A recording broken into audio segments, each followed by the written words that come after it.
They're 42.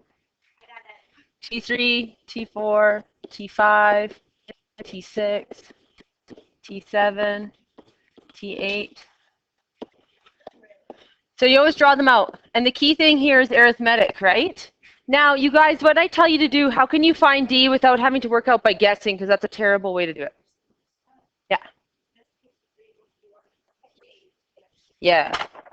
So pretend that this is your sequence when it decides to join us. Okay.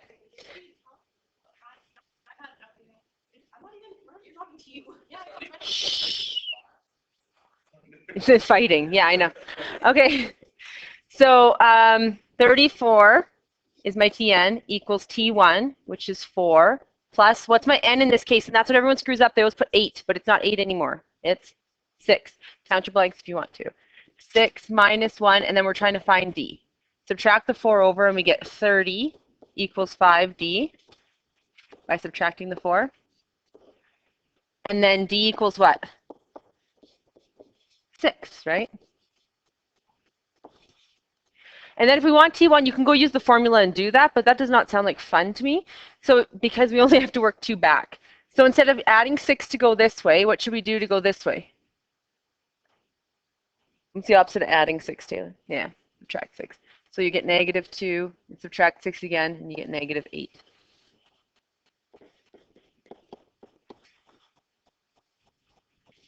Okay, determine the sum of the first 6 terms of this arithmetic series. Key thing here.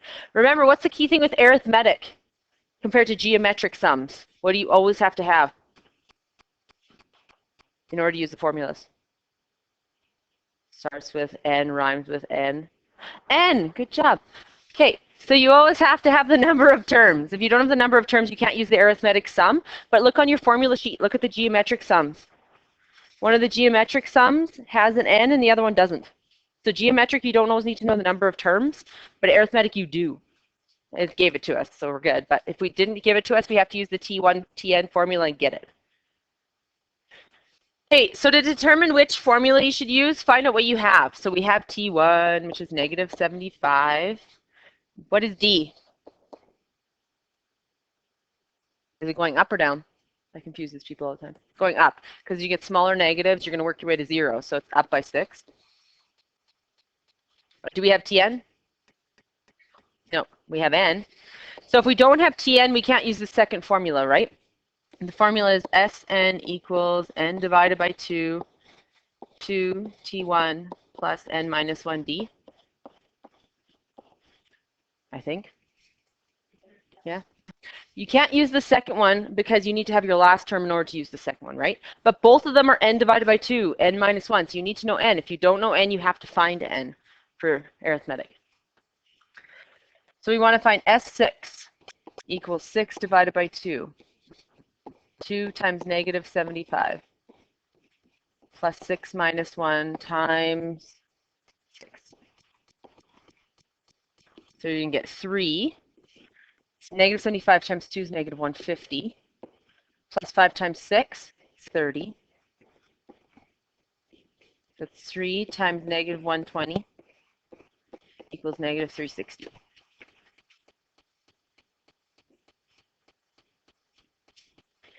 And if you know D and you were stuck, could you not just find the first 6 terms and add them?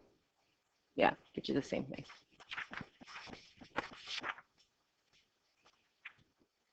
Oops, sorry, Anthony.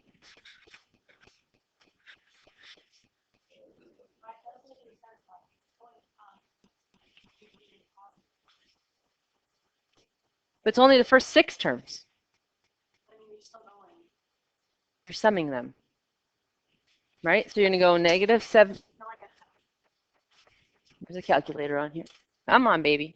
Okay. Okay. You go negative 75. 5 minus 69 minus 63 minus 57 minus 51 minus 45.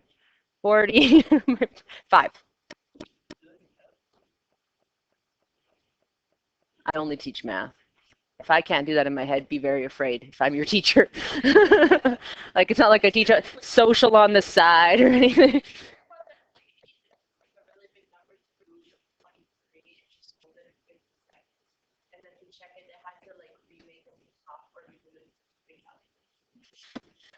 Okay. No, that one's just basically the same thing. Okay. What about this one? Sum of the series. If it's a sum, you have to use sum formulas. But what's the first thing we need to do? Because I just put sum of the series. What do we have to decide? Is it? Yeah, you're right. Arithmetic or geometric. So that's the first thing you need to do. And this is what? Arithmetic. Geometric either goes down quickly or goes up quickly, right?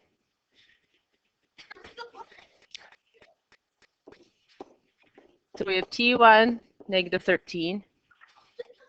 D, positive 3. N is what we need to find, or we can't do the arithmetic sum. Tn, the last term, 62. So we get, oh, that is not what we meant to do. Tn first. Catch up. Really? Tn equals T1 plus n minus 1d.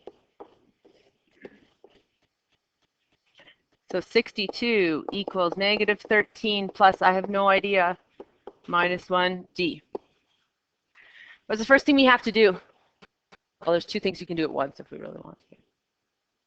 Subtract the, or add the. 13. Thank you, Taylor. You're so helpful. Add the 13. And then what can we do with that 3 if we wanted to? There's two options we can do with the 3. We can either divide it over right away, or we can distribute it in and then move the stuff. 62 plus 13 is 75 equals 3n minus 1. So you can either distribute the 3 in and then move the negative 3 over and divide by 3, or you can right off the bat divide by the 3. Can your n ever be a decimal?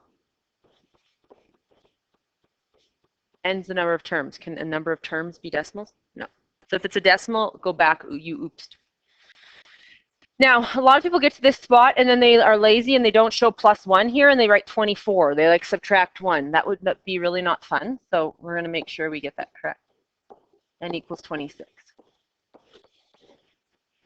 And then we can use either SN formula, but because we have the last term, I always use the second one just because it's faster. So we're finding S26 equals, and then we're using that second formula, T1 plus Tn. Because we have the last term, it's better to use this one. So it's going to be 26 divided by 2 times negative 13 plus 62. So it's going to be 13 times 49.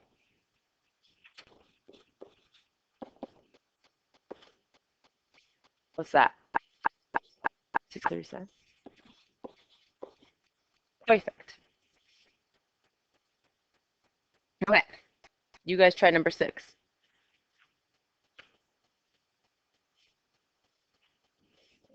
Okay. So determine the 12th term of the geometric sequence. So n equals 12, T1 equals 512. Geometric means it's R.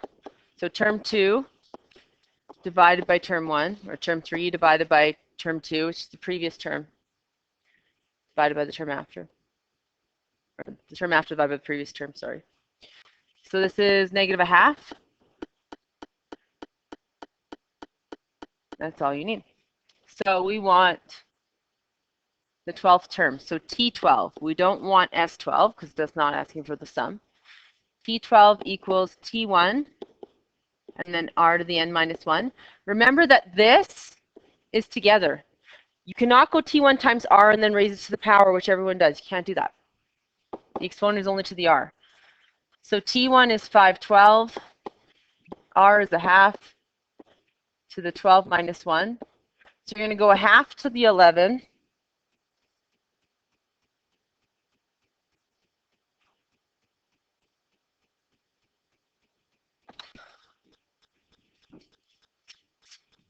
I don't even know where the calculator went. No, on there. Awesome. 1/2 to the 11 times 512. 0.1 or 0.25 or a quarter. Good call. That totally changes the ball game. Oh, you're trying to race quickly so people can't tell, and it takes 10 years. Good job, computer. Negative. Oh, that's a negative. Negative 1/2 to the 11 times 512 is negative 0.25, which is negative a quarter, which makes sense because you're leading to negatives, right? You're not leading to positives. All right.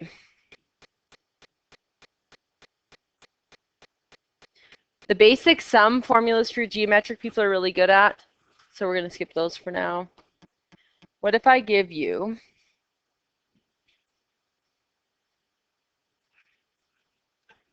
what does general term mean in either way, geometric or arithmetic? You don't fill in Tn and you don't fill in n.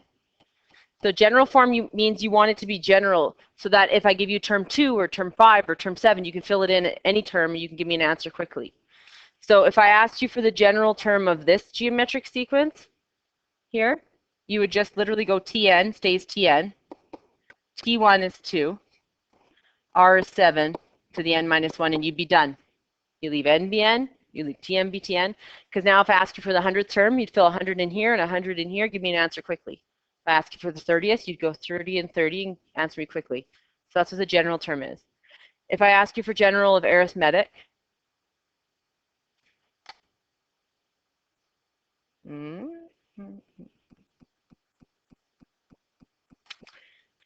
let's just do the general term of arithmetic. It's a little bit more because you actually have to distribute that into that n. So for example, Tn still Tn. I'll do it up here.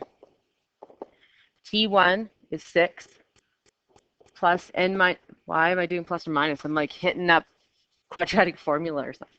This is when you do too much math of different subjects. Okay, 6 plus n, we don't know, we leave it out, minus 1, and then d is 6 to 10. So we're going up by 4. I don't have the eraser. What is going on?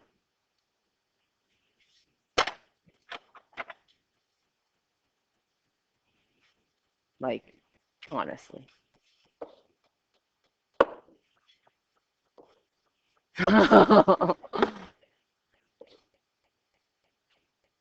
Sure. Okay. So then we get 6 plus, then we have to distribute that 4 in. So 4n minus 4. And then Tn equals 4n, and you put these two together. 6 minus 4, so plus 2. So there's a little bit more work when I ask for the general term of an arithmetic as opposed to the general term of a geometric, right? Now, what if I give you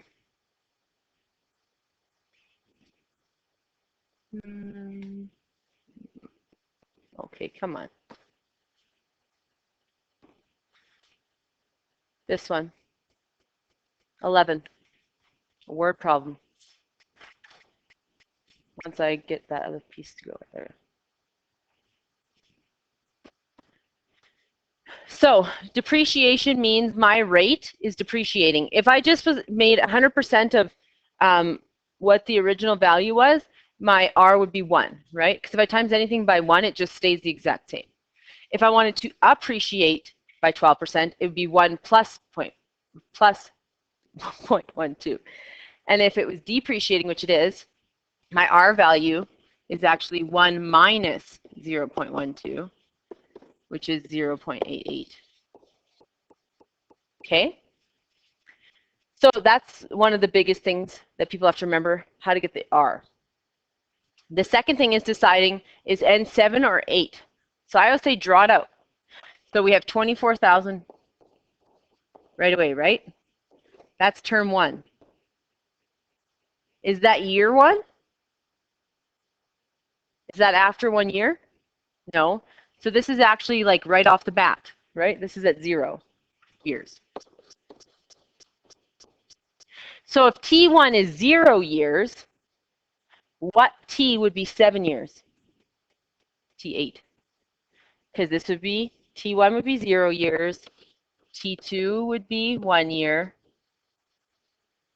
T3 would be 2 years, T8 would be 7 years. So you're finding T8. So T8 equals T1, so the first term, 240,000. Some people also do T7 and they'll use this as their first year. So they'll actually figure it out by timesing it by 0.88 and get this value, and they use that as their first year. Then you could use 7. It depends on which one you choose to use. I always like using the original and just making it one extra value. 0.88 to the 8 minus 1. So you have to do this together first. 0.88 times 7, or to the power of 7. So 0.88 to the power of 7 times 240,000.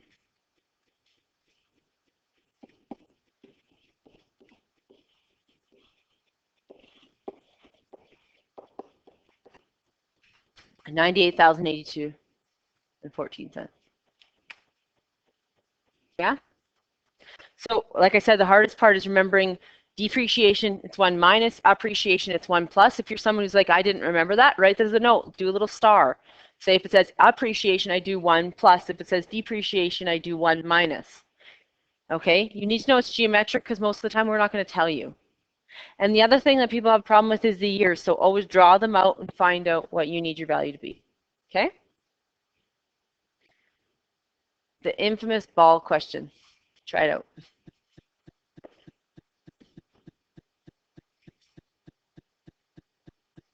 Do it down here because I don't have space. So the ball is dropped from 25 meters. And then it bounces to 3/5 of the previous height. Go for it. So this is 25 meters. What's 3/5 of 25 meters? 15? That's 3/5 of that. Then 5.4. Is that rounded? Okay. What's the next one? Etc., right? So this can be asked 2 ways, actually 3 ways. I can ask you, what's the height after the 7th bounce? And then that's going to be T8, right? Or I could ask you, what's the sum, like that one said, what's the sum of the 6th bounce, I think it says.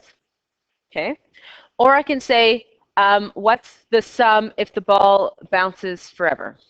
So then you're going to have to use the infinite sum, right? So it can be asked 3 different ways.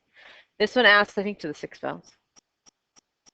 Determine the total distance traveled by the ball when it contacts the ground for the 6th time. So this is the first contact, 2nd contact, 3rd contact, 4th contact, 5th contact, 6th contact.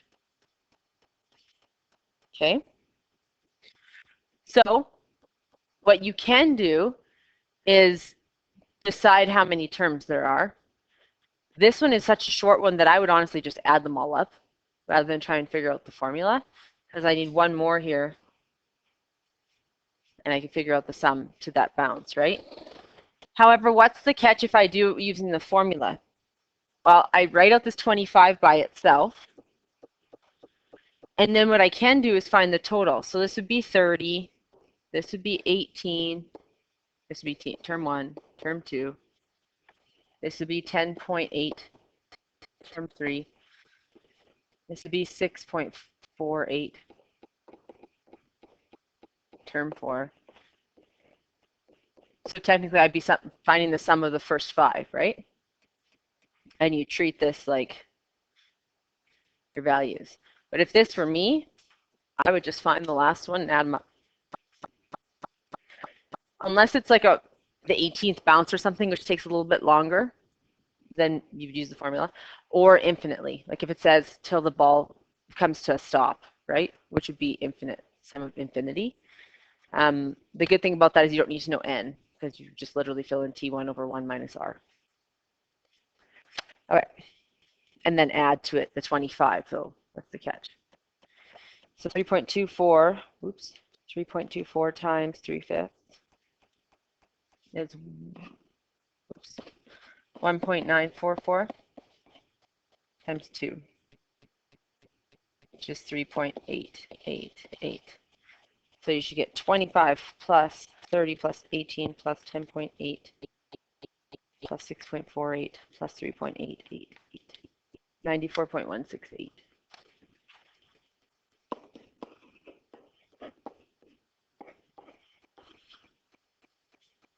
And then we'll do one more. The last one we'll do is an infinite sum question, then we'll do start trig. There's lots of questions you can do, right? But we don't have infinite amount of time to do them. You see infinite hat? Do 17a, this one here. Then we're moving on to trig.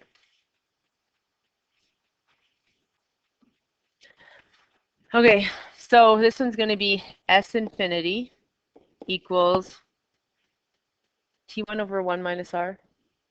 Yeah? Negative 4 over 1 minus 4/5, which is negative 4 over, and this would be just 5/5 if I changed it to a fraction. So it's going to be 1/5 on the bottom. So you can put it in your calculator, or you can go negative 4 divided by 1/5 is the same as negative 4 times 5 over 1. So it's negative 20. I hate my smartboard. It makes me look like I have play school handwriting.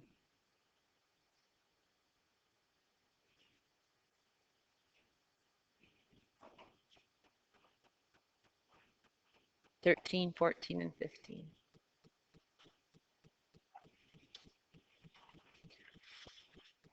Okay, 13. Which of the following has the same reference angle? D is instantly out because they're both in the first quadrant, and any angle in your first quadrant is its reference angle because it's how far it is from the x-axis, right? So this is a reference angle 71 and 19, so not the same. Join me, computer.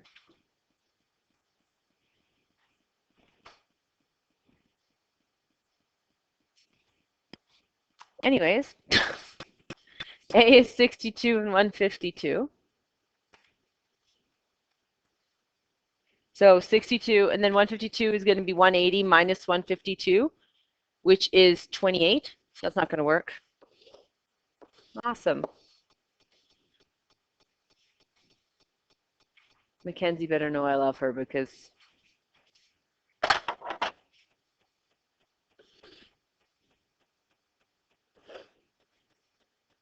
A and D are crossed out. Imagine. Oh, there we go. And then if you go 212 minus 180, you get 32. And then 360 minus 328,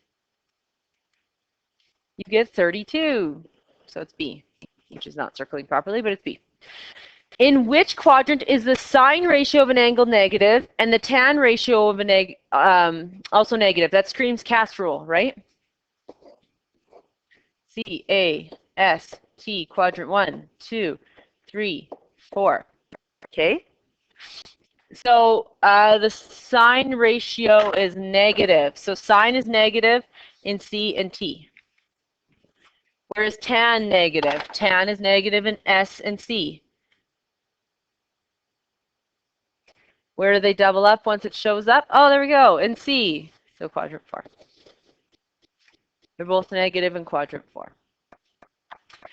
Now, like I said to you, if you're given a point in trig, you need to draw it out because there's a good chance, like 99.99999% of the time, especially in 30, this will all be back in 30-1,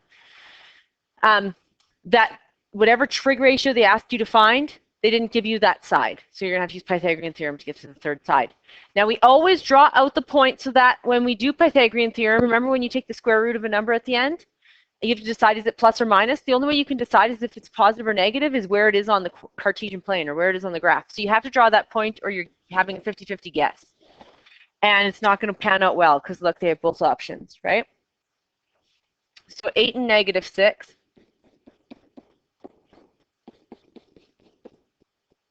is here.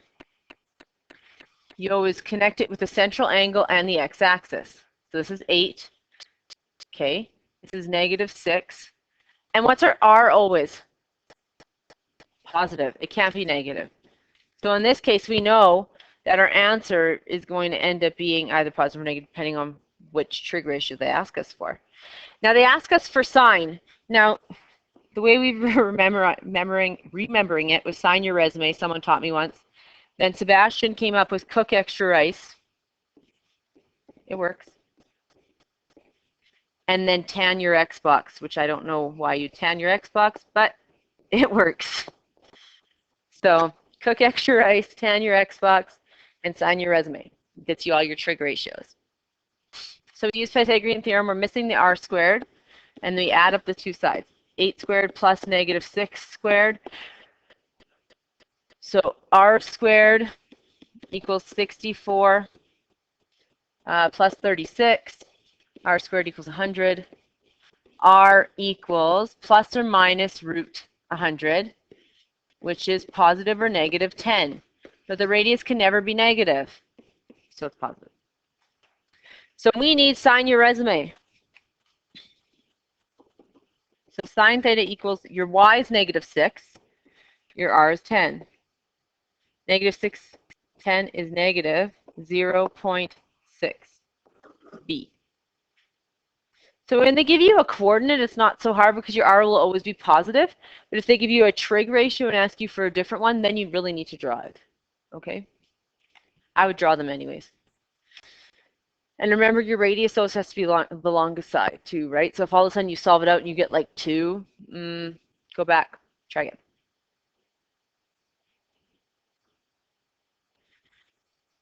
Okay, this question, super easy if you have the unit circle memorized. This question super sucks if you do not have the unit circle memorized. Okay, so try these two out.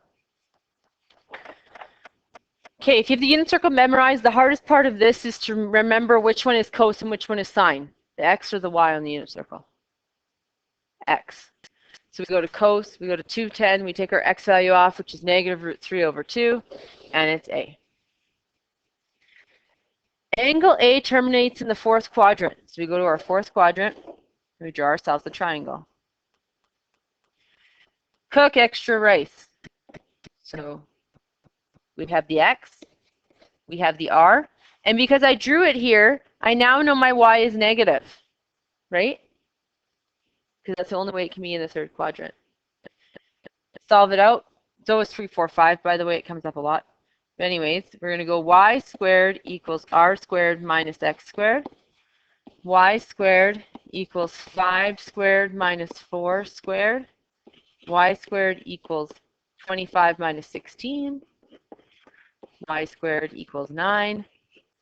Y equals plus or minus √9, or positive -3. And it's -3 because of where it is. Now they want tan, so tan your Xbox. So 5, oh no, sorry, -3 is y, and 4 is x. So D.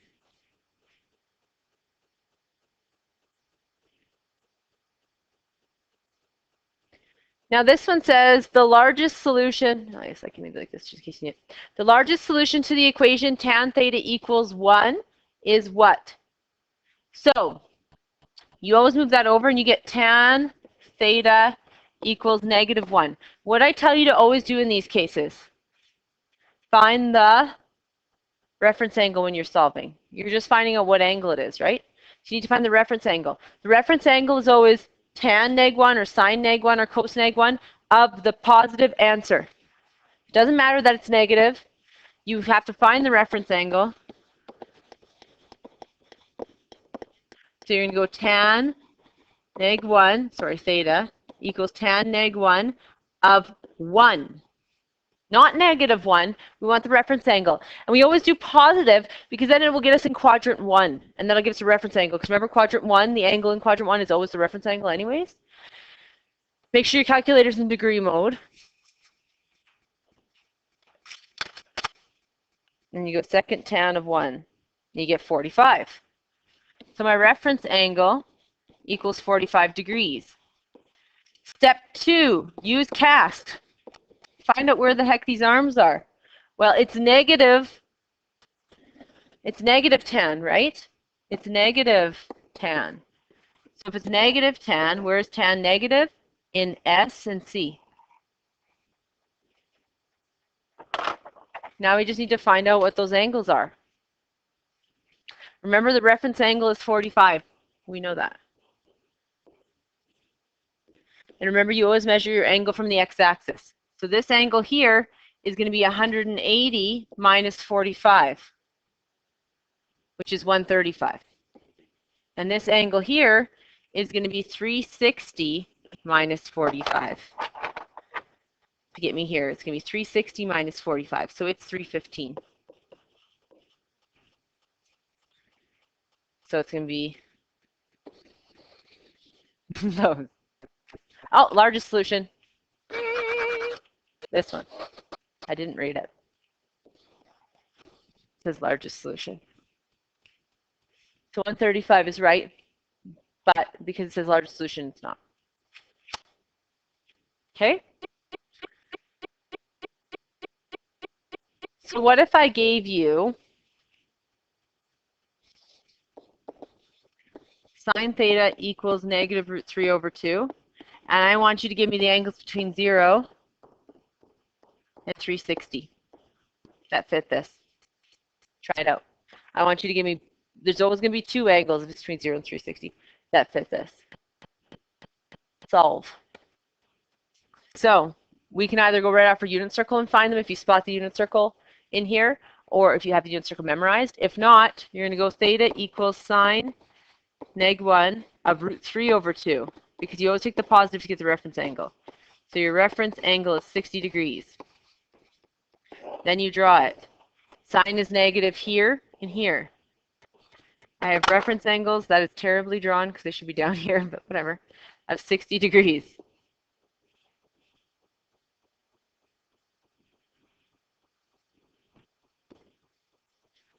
The trig also uses sine law and cosine law. You remember you use sine law when you have a side angle pair?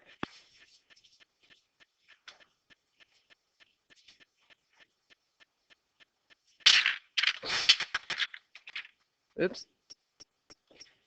So you use sine law, side angle pair.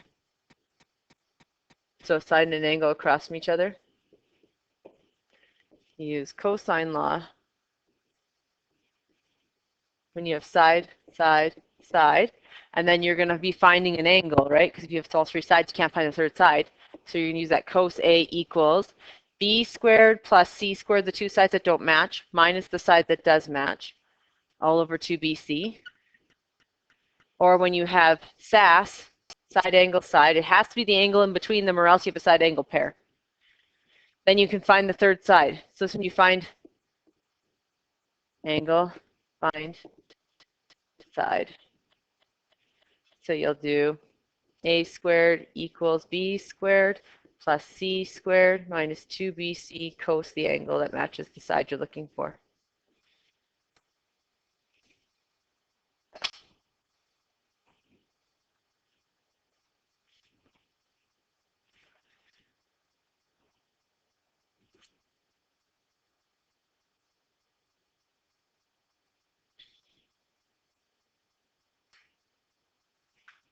And they give you 210.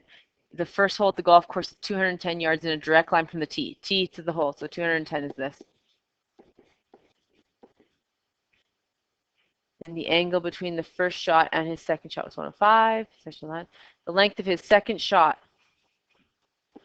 So they want that. We have a side angle pair. Now remember, what's the other thing I told you guys you need to remember always? If you have two angles, what do you do right away? Find the third. Any point in time you have two angles, you can use sine law. Anytime you have two angles, you can use sine law because you'll get the third angle by subtracting 180 and you'll have a side angle pair somewhere, right? So that's where everyone gets stuck. If I give you the hardest like cosine question, you can do it. The moment I give you two angles and don't give you the third angle across the side, people are like stuck. They just don't know what to do. Always find your third side.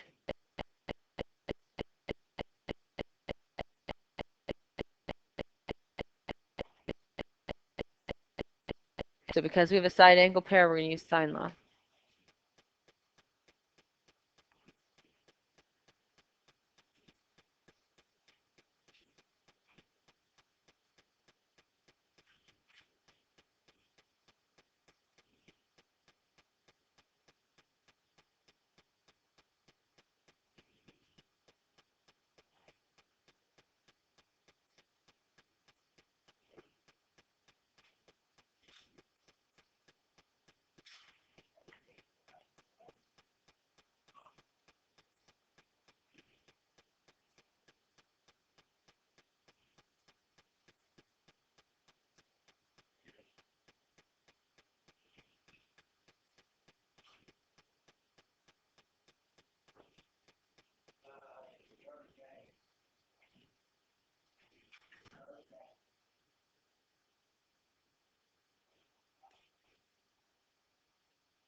And that's how you get it.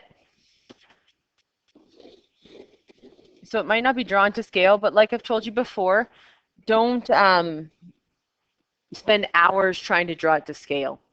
It might just not look good, but it doesn't matter. You'll still get the answers.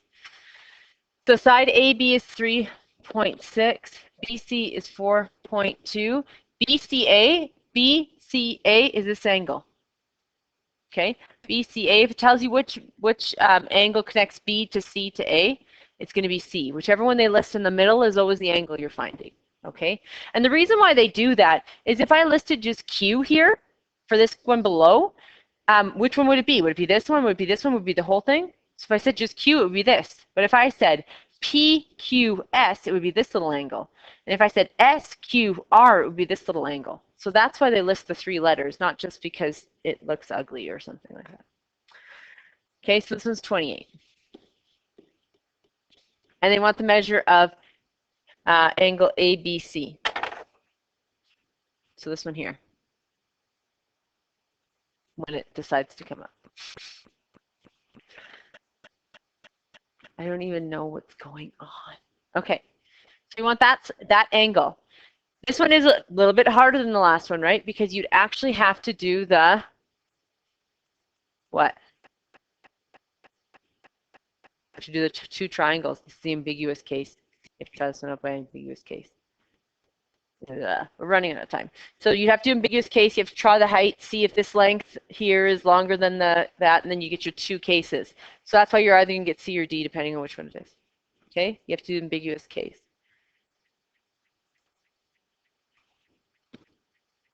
Good thing you came to review. You're the only ones who will know. Oh, next page.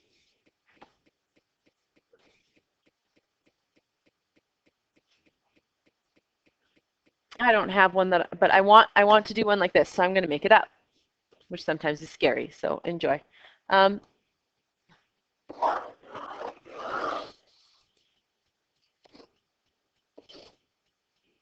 I thought it would delay and then it would just draw it after, which I thought would be more fun, but no, it didn't. Okay, 45. No. I want to do the other cosine one. 25 centimeters and 12 centimeters. This is obviously not drawn to scale, just so you know. And then 32 centimeters. Find angle A. That's a C, although it doesn't look like one. It is. Find angle A. All 3 sides, you have to use cosine law, the one where you're finding an angle, because you can't find another side. It's kind of like a giveaway. You can't find a side when you have all 3. It's the last question.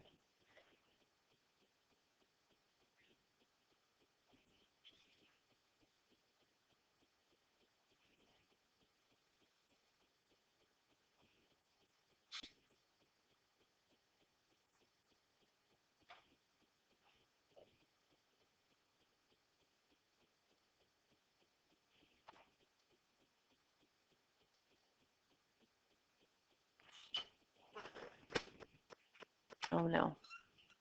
A lot of silence while they watch this.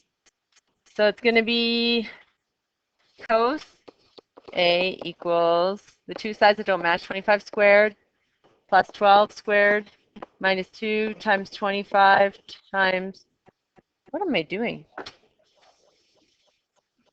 I'm doing the other cosine law. Come on. Okay. 25 squared plus 12 squared minus the side that matches. There we go.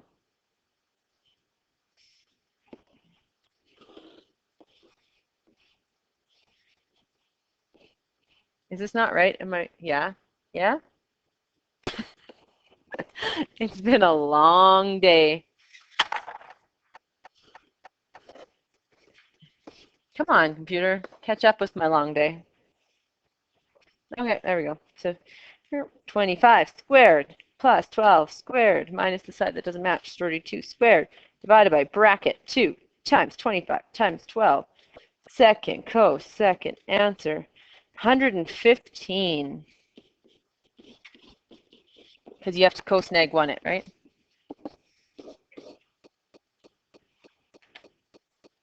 If not, you just get the decimal. Yes, because what you're going to find out next year actually is that a cos graph goes up to +1 and down to -1. So actually, as long as your decimal before you cos neg 1 anything is between -1 and 1, you can get an answer. If it's above that or below that, then it won't work.